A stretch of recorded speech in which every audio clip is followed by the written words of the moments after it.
यार सुंदर लड़कियां तो और भी हैं, इंस्टा पे इतनी सारी सुंदर लड़कियां हैं, तो हमें किसी को ऐसे ही ब्लाइंडली फॉलो नहीं करना चाहिए। अरे भैया, खुद को भगवान समझ लिया क्या? तुम भगवान नहीं हो, तो आईआईटी से पास आउट है, इसीलिए उसको इतनी अटेंशन मिल रही है। Hello guys, welcome back to my channel. कैसे हैं आप सब लोग? आई होप सब अच्छे ही होंगे। तो गाइस, क्या चल रहा है? महाकुंभ चल रहा है। तो मेरा भी बहुत ज़्यादा मन है महाकुंभ जाने का। मतलब ऐसा लग रहा है कि यार ये 144 ईयर्स में आता है और इतना बड़ा चांस है, जाना चाहिए, बट मैं नहीं जा पा रही। बट इट्स ओके, हम यहीं से देख रहे हैं महाकुंभ में क्या चल रहा है। हम देखते हैं कि कुछ रील्स वायरल हो रही है। तो वो आईआईटी वाले बाबा अभय सिंह, वो बहुत वायरल हो रहे हैं। और एक ये मोनालिसा जो बंजारन है, माला बेचने वाली, महाकुंभ में क्या करने जा रहे हैं? मतलब हम लड़की देखने जा रहे हैं क्या? मतलब उस बंजारन को, उस लड़की को इतना परेशान कर दिया है ना बेचारी को। वो बोल रही है कि मैं माला नहीं बेच पा रही हूँ। परेशान हो गई।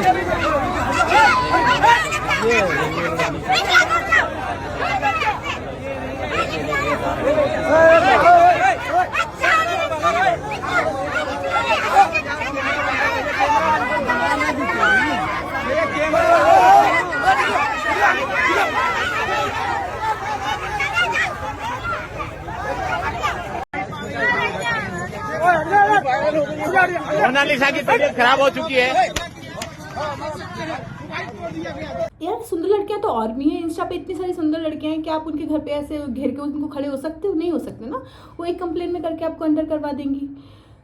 मतलब वो जस्ट गरीब है बेचारी, तो उसको परेशान कर दिया है इतना ज़्यादा। वो मुंह छुपा छुपा के अपना घूम रही है। अरे कुंभ में इतनी सारी चीज़ें हैं, वो शेयर करो ना। वहाँ का इतने अच्छे अरेंजमेंट किए हैं गवर्नमेंट ने।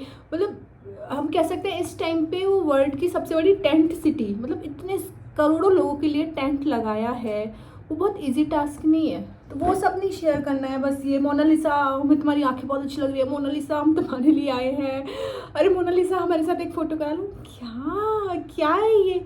और दूसरा वो आईआईटी वाले बाबा, उसका भी भाई मुझे समझ में नहीं आ रहा है। बाबा कहो या काको, मुझे नहीं लगता बाबा कहना सही होगा, क्योंकि बाबा संत और ये सब बनने के लिए बहुत तपस्या करनी पड़ती है, तब जाके तुम्हें इतनी नॉलेज होती है। नो डाउट उसको नॉलेज है, वो आईआईटी से पास आउट है, इसीलिए उसको इतनी अटेंशन मिल रही है, इसलिए इतने रिपोर्टर्स वहाँ जा रहे हैं। अगर उसने आईआईटी नहीं की होती तो कोई उससे पूछता भी नहीं, क्योंकि में ऑलरेडी इतने सारे बाबा हैं, ठीक है। बट मुझे ऐसा लगता है कि उस ज्ञान का क्या ही फ़ायदा? वो इतना इंटेलिजेंट है, उसका क्या ही फ़ायदा? यूथ में तो तुम ये मैसेज दे रहे हो ना कि तुम पेरेंट्स अच्छे नहीं होते हैं, पेरेंट्स की नहीं करनी चाहिए। अरे ठीक है भाई, तुम्हारे पेरेंट्स ने तुम्हारे साथ अच्छा नहीं किया या जो भी तुम्हारा पास्ट रहा है, इसका मतलब ये नहीं है कि सभी ऐसे होते हैं। और मुझे जहाँ तक समझ में आ रहा है, लोग उसके साथ क्यों रिलेट कर रहे हैं, क्योंकि आई फील कि हमारी वाली जो पीढ़ी है ना, उसने डोमेस्टिक वायलेंस ज़्यादा देखा है, तो आई थिंक इसलिए लोग उसके साथ ज़्यादा रिलेट कर रहे हैं।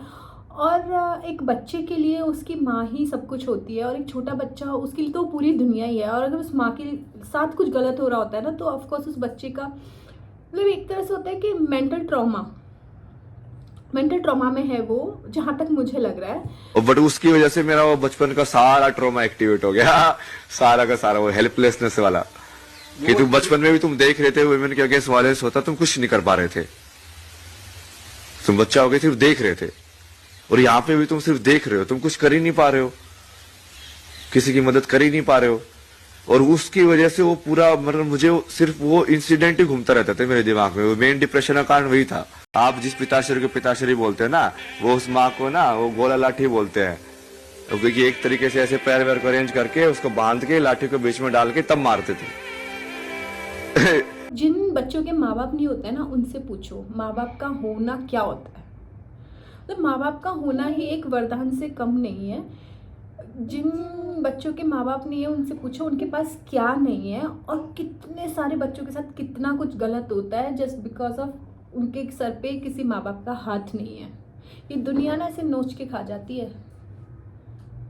बट वही है ना, जिसके पास जो चीज़ है उसे उसकी कदर नहीं करनी है। अरे ठीक है, उन्होंने गलत किया, बट ये कौन सी बात होती है कि ये तो मुझे ऐसा लग रहा है कि भाई बदला लेने के लिए मैंने वैराग्य धारण किया, यहाँ मुझे शांति मिल रही है। बट तुम क्या मैसेज दे रहे हो? तुमसे मीडिया पूछ रही है भाई तुम्हारे पापा बहुत रो रहे हैं, तुम वापस जाओगे, जाना चाहिए या जो भी है।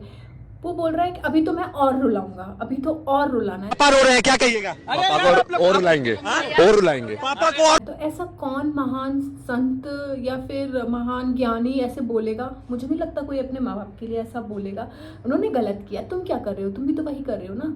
तुम बोल रहे हो मैं तो उसका काल लिख के आया हूँ, उसका काल निश्चित है। वो आपको घर बुलाने का प्रयास कर रहे हैं, तो आप घर जाएंगे? अरे यार, उनका तो विनाश निश्चित करके आया हूँ मैं। उनके लिए तो मैंने ऐसी ऐसी टाइमलाइन बना के रखी हुई है, क्योंकि उनके कर्म इतने खराब है ना। अब मेरा काम है ना आत्मा को कर्म के हिसाब से देखना। अरे भैया, खुद को भगवान समझ लिया क्या? तुम भगवान नहीं हो, तुम्हारे कहने से किसी का काल निश्चित नहीं होगा। खुद को विष्णु भगवान कह लेने से विष्णु भगवान थोड़ी बन जाएगा। वो तो मेंटल है, वो बाबा वो भी मेंटल है, पागल है। हाँ पूरा IITN बाबा पागल है। वो मेंटल है। उसकी 30 लाख का पैकेज छोड़ करके वो बाबा बन जाते हैं, आप कह रहे हैं पागल है। बाबा तो वो कह रहा है कि मैं किंग ऑफ इंडिया बनने जा रहा हूँ। अब वो तमाम बातें उसकी मैंने सुना है। वो और कुंभ में नजर नहीं आ रहे हैं। वो उसके पिता आए, भाग गया वो छोड़ करके। पिता का सामना करो, पिता को बोलो। और सन्यास बिना माँ की आज्ञा के होता ही नहीं है। और भी बहुत सारी चीज़ें हैं जिनको हमें देखना चाहिए। जैसे कुछ रील्स में देख रही थी जिसमें उसके खुद का गुरु जो है, जिसके अंडर ये वो अखाड़ा वगैरह ज्वाइन करते हैं, जिसके अंदर वो बोल रहे, वो गुरुजी बोल रहे हैं कि ये बहुत ज़्यादा नशा करता है, इसलिए हमने इसे बाहर निकाल दिया। अखाड़े से हमने इसलिए बाहर निकाला क्योंकि बहुत ज़्यादा नशा करता है। फिर दूसरे दिन उनका भी अच्छा चला, फिर उनका बैलेंस बिगड़ा बुद्धि का, और वो उल जलूल कुछ शब्द ऐसे निकालने लगे जो नहीं बोलना चाहिए। रिलेशन को कुछ नहीं मानते। रिलेशन तो होते हैं ना, संबंध होते हैं, निर्वाहन करना चाहिए। तो समाज में अगर तुम रहते हो फिर भी ऐसे ही उल जलूल बातें करोगे तो मैंने कहा रेस्ट करो, रेस्ट करो। रेस्ट करने की जगह वो नशे में आ गए, नशा लेने लगे। तो अब नशा पर निर्भर हो गए तो आपसे यही कहेंगे बाद में बात करेंगे, बाद में बात करेंगे। अनबैलेंस हुआ। स्वामी आचार्य जो अपने हैं महामंडलेश्वर जी, उनके पास ले गए। उन्होंने कहा नहीं, बहुत लोग आते हैं और सही तरीके से पेश नहीं आ रहे। एक तरफ बोल रहा है कि मैं अपनी माँ के लिए सब कुछ कर रहा हूँ। अरे भैया, तुम अपनी माँ के लिए क्या कर रहे हो? तुम तो छोड़ के आ गए वहाँ से सब कुछ। बचपन में ठीक है तुम कुछ नहीं कर पाए, हेल्पलेस थे। तुमने जो देखा उस टाइम पे तुम चाहकर भी कुछ नहीं कर पाए, बट अब क्या कर रहे हो? अब तो उसको छोड़ के आ गए ना। उसका पति बेचारे उसके साथ, उसने तो ऐसे अपना जीवन निकाल दिया। उसके पति ने पहले उसके साथ सही नहीं किया, अब बेटा उसे छोड़ के चला गया। उसने इजी वे ले लिया कि भैया ये तो इन प्रॉब्लम्स को मुझे फेस ही नहीं करना है। अरे चाहो तो अपने पापा को फेस करो ना, वहाँ रह के प्रॉब्लम सॉल्व करो ना। उससे दूर भाग के तुम क्या ही कर लोगे? और किसकी लाइफ में प्रॉब्लम्स नहीं है? सबकी लाइफ में प्रॉब्लम। मुझे नहीं लगता इस दुनिया में कोई भी ऐसा है जिसने इसकी लाइफ में कुछ बुरा ही नहीं हुआ हो। हम सबकी लाइफ में बहुत प्रॉब्लम्स होती हैं। तो दिस इज़ लाइफ, यही तो लाइफ होती है ना। आज हमारे साथ अच्छा हो रहा है तो कल बुरा होगा, आज बुरा हो रहा है तो कल अच्छा होगा। ये तो हम सबको पता ही है, राइट? तो हमें किसी को ऐसे ही ब्लाइंडली फॉलो नहीं करना चाहिए। मैं सिर्फ इसकी ही बात नहीं कर रही हूँ। हमने कितने सारे एग्जाम्पल ऐसे देखे हैं, जैसे आशाराम हो गया, बाबा आशाराम बापू, और ये एक और था ना राम रहीम, और भी कितने सारे केसेस हैं। मतलब हमारे इसी इंडिया में पता सबसे इजी क्या है? धर्म के नाम पे लोगों को पागल बनाना। ये लोग ऐसे ही धर्म के नाम पे लोगों को पागल बनाते आए हैं और हम बनते हैं। तो इनके ना एक बिजनेस बन गया है लोगों का। ये मैं सभी के लिए नहीं बोल रही, सब भी ऐसे नहीं हैं, बट ये आज के टाइम पे बिजनेस बन चुका है। ये बहुत कड़वा सच है और इसीलिए लोग हिंदू धर्म का मजाक बनाते हैं। मैं सिर्फ बाबाओं की बात नहीं कर रही हूँ, मैं जनरली बोल रही हूँ। हम किसी को ऐसे ब्लाइंडली ट्रस्ट कर ही नहीं सकते। हमें नहीं पता उसकी हिस्ट्री क्या है, पास्ट क्या है, क्या हमने उसका मेडिकल ट्रीटमेंट कराया नहीं ना, हमें नहीं पता सच में वो नशा करता भी है या नहीं, या फिर वो मेंटल ट्रॉमा में है। बचपन में जो उसके साथ हुआ है, हो सकता है उसकी मेंटल हेल्थ ठीक ना हो, डिप्रेशन में, अभी भी वो डिप्रेशन में हो, ये भी तो हो सकता है ना। बट ये कोई सॉल्यूशन नहीं हुआ कि आपके साथ जीवन में कुछ गलत हुआ तो आप उन प्रॉब्लम से ही भाग जाओ। आई नो 60-70% टॉक्सिक पेरेंट्स हैं, बट ठीक है ना, उन्होंने जो किया उन्हें उसका फल मिलेगा। तो हम क्यों अपना कर्म खराब करें वही सेम करके? नहीं ना, हम उससे क्या मिलेगा? कुछ भी नहीं। जो उन्होंने किया हम भी भाई उनके साथ करेंगे। तो ऐसे थोड़ी, ये तो नेचर के अगेंस्ट ही हो गया भाई। ऐसे तो फिर कोई भी अपने माँ बाप की नहीं करेगा और सभी साधु जीवन व्यतीत करने निकल जाएंगे शांति में, जिसमें हमें शांति मिल रही है। बहुत इजी वे हो गया, आराम से ड्रग्स लो और मज़े करो। ऐसे थोड़ी होता है। और मुझे लोगों का भी समझ में नहीं आ रहा। उसने बोल दिया मुझे यहाँ इस जीवन में शांति मिल रही है, मैं शांति की खोज में निकला हूँ, तो उसे रहने दो ना। क्यों हर रोज़ एक ही सवाल कर करके उसको परेशान कर दिया है? अरे तुम्हारे माँ, अरे उसने बोल दिया मुझे नहीं जाना है वापस, तो उसे शांति से रहने दो। क्यों हर रोज एक ही सवाल किए जा रहे हैं? पिताजी अपील कर रहे हैं कि आप वापस चले आइए।